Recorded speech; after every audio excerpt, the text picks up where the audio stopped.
The room reeked of arrogance. Her laughter, the same sound that once melted my defenses, now scraped against my bones like a dull blade. She leaned into him, her new boyfriend, wearing the same perfume I bought her last winter. He whispered something. She smirked. "You'll get nothing from my dead father," she said, loud enough for the room to hear. The lawyer's pen froze mid-air. His hand trembled as he adjusted his glasses and stared straight at me.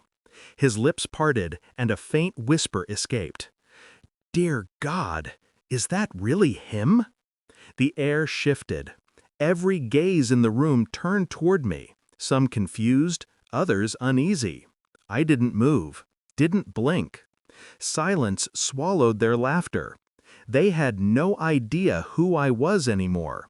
Not after what I'd done. Not after what I'd become. It started a year ago, with a text I wasn't supposed to see. A message flashing briefly on her phone while she showered. "Can't wait to see you again, beautiful." He still suspects nothing? I stared at it too long.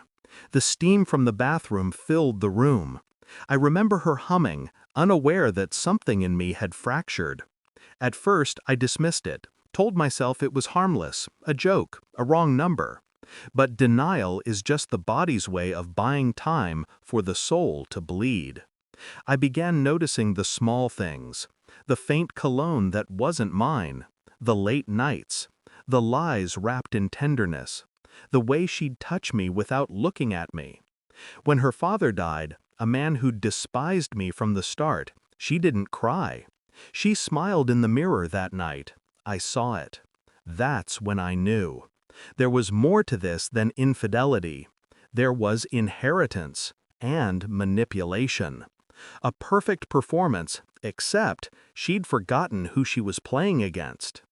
I played the fool for months, smiling, nodding, letting her believe I was broken. I watched from the corners of rooms, recording, collecting, listening. Her new friend was her father's legal advisor. Clever, dangerous.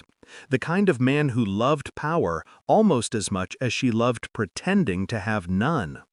They thought they had me cornered, financially, emotionally, legally. So I disappeared from their world, quietly. While she mocked my failure, I rebuilt what her father had destroyed, bought his silent debts, acquired his dying company under another name. Piece by piece, I took back everything they'd buried me under. Every lie she told became leverage. Every secret she whispered became currency. I didn't confront her. I didn't need to. I wanted her comfortable, arrogant, predictable. By the time the will reading was scheduled, I had already rewritten my place in their world. The lawyer's hand trembled as he opened the file. He glanced at me again, then at her. His face turned ghostly white. "According to Mr. Vance's revised testament," he began, voice cracking, "the entirety of his estate, assets, and holdings were transferred posthumously to Mr. Nathan Hale, the legal owner of Vance Holdings Incorporated." She laughed, thinking it was some mistake. "Who the hell is Nathan Hale?" she snapped. The lawyer turned the document toward her. My signature, clean, deliberate, rested beside her father's.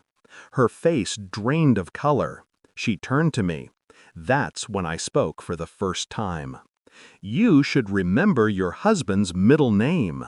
Silence. Her boyfriend's jaw tightened. The lawyer avoided her gaze.